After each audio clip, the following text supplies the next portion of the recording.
यदा यदा हि धर्मस्य ग्लानि भवति भारत अभ्युत्थानं धर्मस्य तदात्मानं सृजाम्यहम्।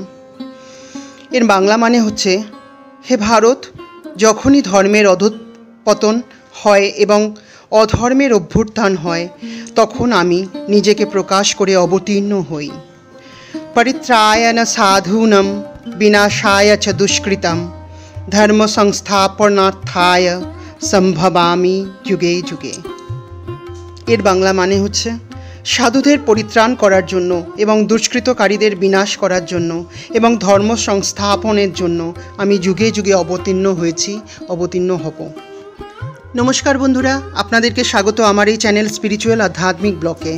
যারা আমার চ্যানেলে নতুন বন্ধু, সেই সব বন্ধুদের উদ্দেশ্যে বলছি, যদি আপনাদের আমার এই চ্যানেলটি ভালো লেগে থাকে তো প্লিজ লাইক, শেয়ার, সাবস্ক্রাইব করার রিকোয়েস্ট রইল। ভগবদ গীতা কি? গীতা কেন পড়ব? গীতাতে কি বলা হয়েছে?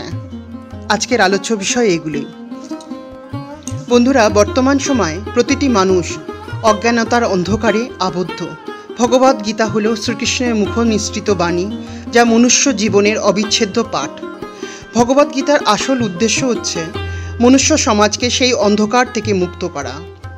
প্রতিটি মানুষই নানা কারণে দুঃখ ভোগ করছে, কিন্তু আমরা বুঝতে পারি না কেন আমরা এত দুঃখ কষ্ট ভোগ করছি।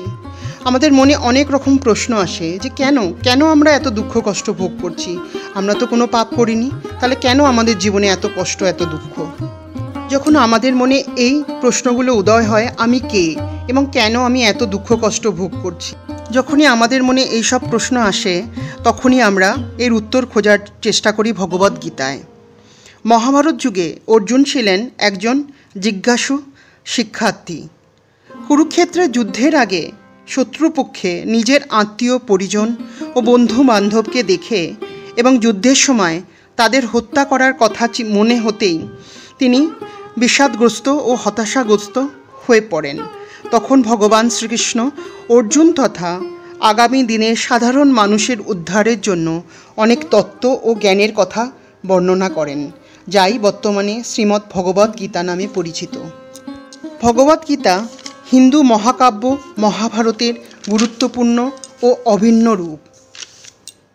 ভগবদ গীতায় মোট 18টি অধ্যায় এবং 700টি শ্লোক আছে। ভগবদ গীতাকে বলা হয়ে থাকে সবার সফল এবং সন্তুষ্ট জীবনযাপন করার জন্য সর্বশ্রেষ্ঠ দিশা হিসাবে সবাই স্বীকার করে নিয়েছেন। ভগবদ গীতায় বলা হয়, আমাদের বাইরের শত্রুর সঙ্গে যুদ্ধ করলে হবে না, যুদ্ধ করতে হবে আমাদের ভিতরের শত্রুর সঙ্গে। ভগবদ গীতা আমাদের সঠিক ও মুক্তির পথ প্রদর্শন করে। গীতাতে ভগবান শ্রীকৃষ্ণের মুখ নিঃসৃত কিছু বাণী এখন আমি আপনাদের সঙ্গে শেয়ার করছি। তার আগে ভগবান শ্রীকৃষ্ণের চরণে শত কোটি কোটি প্রণাম। রাধে রাধে। ওম নমো ভগবতে বাসুদেবায় নমঃ। গীতায় ভগবান শ্রীকৃষ্ণ বলেছেন, পৃথিবী ধ্বংসশীল এবং এই পৃথিবীতে যে আসবে তাকে একদিন অবশ্যই যেতে হবে। সত্যকে কখনো ধ্বংস করা যায় না। ভালো কাজ করতে ভয় পাওয়া উচিত নয়। তিনি আরও বলেছেন গীতায়, আমাদের জীবনে কর্ম অত্যন্ত জরুরি। প্রত্যেককে কর্ম করতে হবে। ফলাফলের চিন্তা করো না, নিষ্ঠার সঙ্গে কর্ম করে শুধু যেতে হবে। ভগবান আরও বলেছেন, আমরা যাই করি না কেন ঈশ্বর সর্বদা আমাদের সাথে এবং আমাদের চারপাশে থাকেন। তিনি সব দেখছেন, তিনি সর্বশক্তিমান।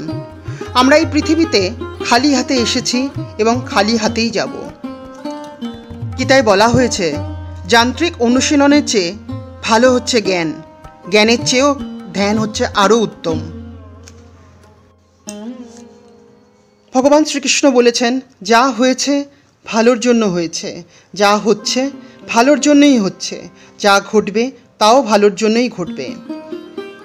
তিনি আরও বলেছেন, আত্মা ধ্বংসের ঊর্ধ্বে, কেউ চিরস্থায়ী নয়। আত্মার অবসান ঘটাতে পারে না, মানে আত্মার মৃত্যু নেই, শুধু আমরা শরীরটাই ছেড়ে যাব। আত্মা অবিনশ্বর, তার কখনো মৃত্যু হতে পারে না। বন্ধুরা, এই হচ্ছে গীতা এবং গীতা কেন আমরা পড়ব তার কথা। পুরোটা বলতে গেলে তো অনেক বড় হয়ে যাবে ভিডিওটা, তাই আমি ছোট করে আপনাদের সঙ্গে শেয়ার করলাম।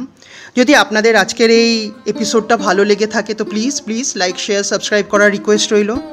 ভগবান শ্রীকৃষ্ণের চরণে শত কোটি কোটি প্রণাম জানাই। নমস্কার।